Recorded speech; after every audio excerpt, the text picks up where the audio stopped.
ప్రాంతానికి తిరిగి స్వాగతం. ఇటీవల ఆంధ్రప్రదేశ్ కొత్త జిల్లాలు, కొత్త రెవెన్యూ డివిజన్లు, అలాగే జిల్లాల స్వరూపంలో మార్పులు చేసింది. 3 కొత్త జిల్లాలు: మార్కాపురం, మదనపల్లి, పోలవరం. 5 కొత్త రెవెన్యూ డివిజన్లు, 1 కొత్త మండలం. దానికన్నా ముఖ్యంగా ఏంటంటే అటు ఇటు మార్పులు చేసింది స్వరూపంలో. ఉదాహరణకి అద్దంకి అసెంబ్లీ నియోజకవర్గాన్ని తీసుకొచ్చి ప్రకాశంలో, కందుకూరు అసెంబ్లీ నియోజకవర్గాన్ని తీసుకొచ్చి ప్రకాశంలో చేర్చింది. అట్లానే వెంకటగిరిలో ఉన్నటువంటి 3 మండలాలను తీసుకెళ్లి తిరుపతిలో చేర్చింది. ఇలా చాలా మార్పులు చేసింది. ఇప్పుడు ఇది ఒక టాపిక్గా దాన్ని ప్రజల్ని దీన్ని ఆసరాగా రెచ్చగొట్టి రాజకీయ లబ్ధి పొందాలని చెప్పి వైఎస్ఆర్సీపీ చేస్తా ఉంది. అంటే కొంతమంది తెలుసో తెలియకో చేస్తున్నారు.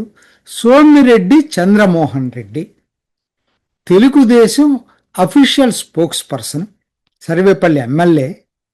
ఎందుకు ఇతను ఇలా మాట్లాడుతున్నాడో నాకైతే అర్థం కాదు. నెల్లూరు జిల్లా పూర్తిగా దాని వైభవం అంతా పోయిందని మాట్లాడుతూ ఉన్నాడు. నాకు ఈ రోజుకి అర్థం కాదంటే వైభవం పోవటం ఏంటో నాకు అర్థం కాదు. అంటే ఒక జిల్లాలో లేకుండా ఇంకో జిల్లాలో కనుక కొన్ని ప్రాంతాలు ఏర్పడితే దీని జిల్లా వైభవం తగ్గినట్ట. వీళ్ళ వాదన ఏంటి అసలు? దీన్ని ఆధారం చేసుకొని సాక్షి పేపర్ వైఎస్ఆర్సీపీ దీన్ని చిలవలు పలవలుగా దీన్ని అభివర్ణించడానికి ప్రయత్నం చేస్తూ ఉంది. దాని పేరు నెల్లూరు కన్నీరట, సింహపురి విచ్ఛిన్నమట. ఇది వైఎస్ఆర్సీపీ పెట్టింది. అంటే నా పాయింట్ ఏది, మీరు రాజకీయంగా మాట్లాడుకోండి. టీడీపీ వైసీపీని విమర్శించినా, వైసీపీ టీడీపీని విమర్శించినా ఎవరికి అది ఎవరి రాజకీయ పద్ధతుల్లో వాళ్ళు. ఇది ప్రాంతాలను రెచ్చగొట్టుకుంటున్నారు. ఏంటి సాక్షిలో వచ్చిన వ్యాసం యొక్క సారాంశం? చంద్రమోహన్ రెడ్డి చెప్పినా వీళ్ళు చెప్పినా ఏంటి సారాంశం? సాక్షి అయితే నెల్లూరు ఒక రాజకీయ పార్టీకి అండగా ఉంది కాబట్టి దాన్ని విభజించాలట. వాళ్ళు చెప్పేది చూడండి. కందుకూరు పోవటం అంటే రామాయపట్నం పోర్టు పోయింది నెల్లూరు వైపు నుంచి, చాలా నష్టం నెల్లూరుకి. తర్వాత వెంకటగిరి 3 మండలాలని తీసేయటంతో జలాశయం, కండలూరు జలాశయం దానికి దెబ్బతింది నెల్లూరుకి. తర్వాత వెరసి మొత్తం మీద వాళ్ళు చెప్పేది ఏంటంటే సారాంశం ఒక్కటే, నెల్లూరు గత వైభవాన్ని కోల్పోయింది. ఒకనాడు సింహపురిగా ప్రసిద్ధి చెందిన నెల్లూరు ఇవాళ రాను రాను ముక్కలైపోయి గత వైభవాన్ని పోగొట్టుకుందనేది.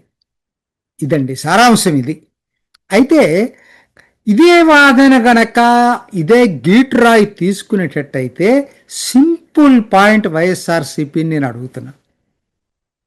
13 జిల్లాలు 26 జిల్లాలుగా మారటం అనేది గత 13 జిల్లాల వైభవం పోయినట్టా కాదా?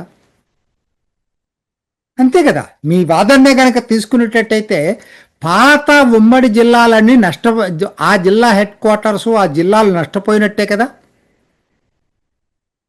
ఉదాహరణకు తీసుకుందామండి మచిలీపట్నంకి అసలు చరిత్రలో చాలా జరిగింది. ఎందుకంటే మొదటి కోర్స్ 2వ మున్సిపాలిటీ మొత్తం దేశంలో. అటువంటిది ఇవాళ కృష్ణా జిల్లాకి హెడ్ క్వార్టర్స్గా ఉంది, విజయవాడ పెద్ద నగరం ఉన్న. ఇప్పుడు మరి 2022లో చేసినటువంటి విభజనలో విజయవాడ లాంటి పెద్ద నగరాన్ని మచిలీపట్నం కోల్పోయింది. కాబట్టి మచిలీపట్నంకి గత వైభవం పోయింది, తీవ్ర నష్టపడింది అని చెప్పాలా? అలానే గుంటూరు చూసుకోండి, చరిత్ర చాలా ఉంది దానికి. 1800 నుంచి మారుతూ వస్తూ ఉంది ఎప్పటి నుంచో. మరి ఆ జిల్లా కూడా ఇవాళ 3 ముక్కలైంది, సముద్ర తీరం లేకుండా పోయింది. మరి వాళ్ళు నష్టపోయింది అనుకోవాలా? మరి చిత్తూరు, తిరుపతి, ఆధ్యాత్మిక క్షేత్రం తిరుపతి చిత్తూరు జిల్లా కింద ఉండేది. మరి చిత్తూరుని తిరుపతిని విభజించినప్పుడు చిత్తూరుకి మరి ఆ నష్టం జరిగింది కదా. విశాఖ, మరి అనకాపల్లి, అత్యంత వాళ్ళ పారిశ్రామిక వాడగా ఉన్నటువంటి అనకాపల్లి విశాఖపట్నం చీలిపోయింది కదా, చిన్న జిల్లా అయిపోయింది విశాఖ. కాబట్టి ఇప్పుడు వాళ్ళు చెప్పిన వాదనే గనక మనం తీసుకునేటట్టయితే ఎక్కువ నష్టం ఎప్పుడు జరిగింది? 13 జిల్లాలు 26 జిల్లాలు అయినప్పుడు. ఇప్పుడు జరిగే నష్టం కన్నా కూడా అప్పుడు ఎక్కువ నష్టం అనేది నేను అంటలేదు అన్నమాట. అది నష్టం అని నేను అంటలేదు. ఎందుకనంటే అసలు జిల్లాల అప్పుడు అలా అయితే పెద్ద పెద్దయే రాష్ట్రాలు ఉంచుకోవచ్చు, విభజించకూడదు, జిల్లాలు ఏర్పడకూడదు, అధికార వికేంద్రీకరణ జరగకూడదు. ఎక్కడికి వెళ్తున్నాం? ఎన్టీఆర్ మరి ప్రజల వద్దకు పాలన పేరుతోటి మండలాల్ని క్రియేట్ చేశాడు. మరి అంతకుముందున్న తాలూకాలు మా ప్రతిష్ట పోయిందని బాధపడాలా? అంటే వీటికి అసలు అర్థం లేదండి, మాట్లాడేదానికి అర్థం లేదు. గత వైభవం అనే పదం ఏంటి అసలు నాకు అర్థం కాదు. చరిత్రలో అలా మారుతూ వస్తూ ఉంటాయి. జిల్లాల ఏర్పాటు, మండలాల ఏర్పాటు అనేది కేవలం ప్రజలకు పాలనకు సౌలభ్యం ఏంటి, ప్రజలకు సౌకర్యం ఏంటి, పాలనకి సౌలభ్యం ఏంటి, ఇవి ప్రధానమైన గీట్రాయిగా ఉండాలి. అలా కాకపోతే చారిత్రక పరంగా అనుకుంటే అసలు విభజించడానికి వీలలేదు కదా. ఎన్నో చెప్పగలం ఉదాహరణలు, మన దగ్గరే కాదు రాష్ట్రాలు చెప్పగలం ఎట్లా జరిగింది. బ్రిటిష్ టైం నుంచి కూడా చెప్పగలను, ఎన్ని ఎపిసోడ్స్ అని చేయగలం దాని గురించి. అంటే ఈ వాదన దేనికి ఉపయోగపడుతుంది? నెల్లూరులో ఉన్నటువంటి సామాన్య ప్రజలు అలా ఆలోచించరు కదా, అయ్యో మాకు అన్యాయం జరిగింది అంటారు. రాజకీయ నాయకులుగా ఉన్నటువంటి వాళ్ళు బాధ్యతతో ప్రవర్తించాలి.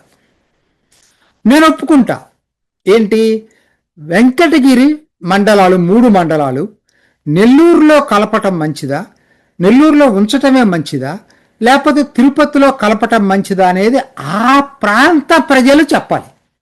నెల్లూరు వాళ్ళు కదా చెప్పాల్సింది. ఆ ప్రాంత ప్రజలు కనుక నెల్లూరులోనే ఉండాలని కోరుకుంటే టైం ఉంది. ఇప్పుడు డ్రాఫ్ట్ నోటిఫికేషన్, ఇది 4 రోజులు టైం ఉంది. డిసెంబర్ చివరి లోపల మీరు ఇచ్చేటువంటి ఫీడ్బ్యాక్ని బట్టి మళ్ళా ఫైనల్ డెసిషన్ తీసుకుంటారు. కానీ గత వైభవాలు నెల్లూరు నష్టపోయిందనే ఆర్గ్యుమెంటు చాలా ప్రమాదకరమైనటువంటి ఆర్గ్యుమెంట్ నా దృష్టిలో. ఎందుకు ప్రమాదకరం అంటున్నానంటే ప్రతి జిల్లా వాళ్ళు ఇదే చెప్తారు. రేపు పొద్దున మచిలీపట్నంలో మాకు విజయవాడ నగరం పోయిందంటారు. కాబట్టి ఈ వాదనలకి అత్యంత ఇది డివిజివ్, అంటే జిల్లాలే రాష్ట్రాలు ఇంకా అసలు వాళ్ళ సొత్తులాగా వాళ్ళ ఇదిలాగా మాట్లాడుతున్నారు. ప్రజల్ని గిట్రాయిగా ఉండాలి.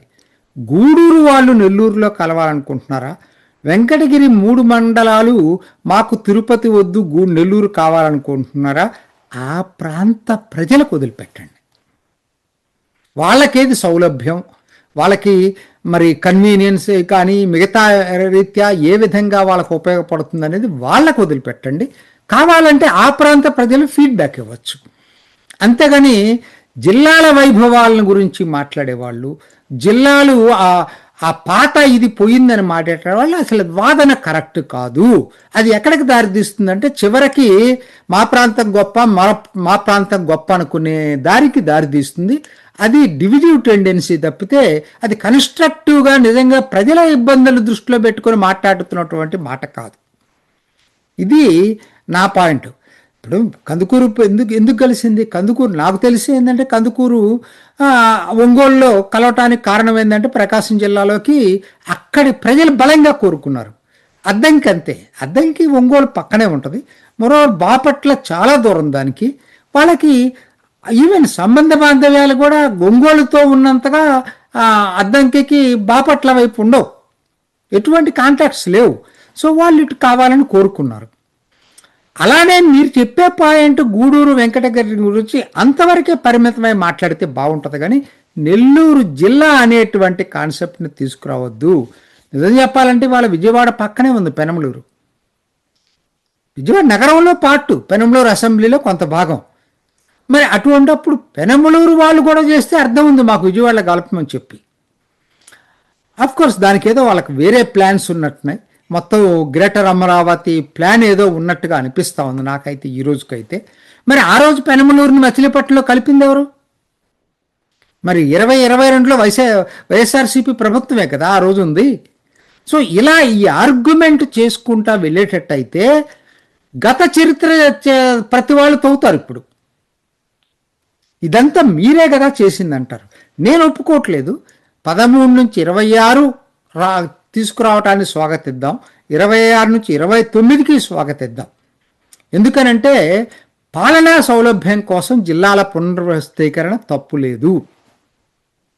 కాకపోతే ఆ రోజు చేసింది ఏంటంటే ఈజీ సొల్యూషన్ కనిపెట్టాడు జగన్మోహన్ రెడ్డి. ఏంటంటే అనవసరంగా ఇవన్నీ ఎక్కడ తీసుకుంటాం రిస్క్ అని చెప్పి ఇటువంటివి వస్తాయని ఆయన ఏం చేశారు, నాకేం తెలియదు, నేను పార్లమెంటేనే సరిహద్దు తీసుకున్నాను అన్నాడు. అది కరెక్ట్ అయిన పద్ధతి కాదు. పార్లమెంటు తాత్కాలికం, డిలిమిటేషన్ ఎప్పటికప్పుడు జరుగుతూ ఉంటుంది. పార్లమెంట్ నియోజకవర్గాలు, అసెంబ్లీ నియోజకవర్గాల పరిధులు మారిపోతూ ఉంటాయి. కాబట్టి దానికి జిల్లాలకి మండలాలకి సంబంధం ఉండాల్సినటువంటి పని లేదు. ఇప్పటికైనా రాజకీయ లబ్ధి కోసం ఇటువంటి ప్రాంతీయ ఉద్రిక్తతలు రెచ్చగొట్టకండి. తెలుగుదేశంలో అధికార పార్టీలో ఉన్నటువంటి వ్యక్తి అలా మాట్లాడుతున్నాడు. గూడూరు వెంకటగిరి ప్రాంత ప్రజలు మాట్లాడితే అర్థం ఉంది, కానీ ఈయన మాట్లాడటంలో అర్థం లేదు. అది నెల్లూరు జిల్లా వైభవాన్ని గురించి మాట్లాడుతున్నాడు, తప్పు. రామాయపట్నం ప్రకాశం జిల్లాలో ఉన్న, నెల్లూరులో ఉన్న, అట్లానే కృష్ణపట్నం దగ్గర మరి పెద్ద ఓడరేవు నెల్లూరులో ఉంది.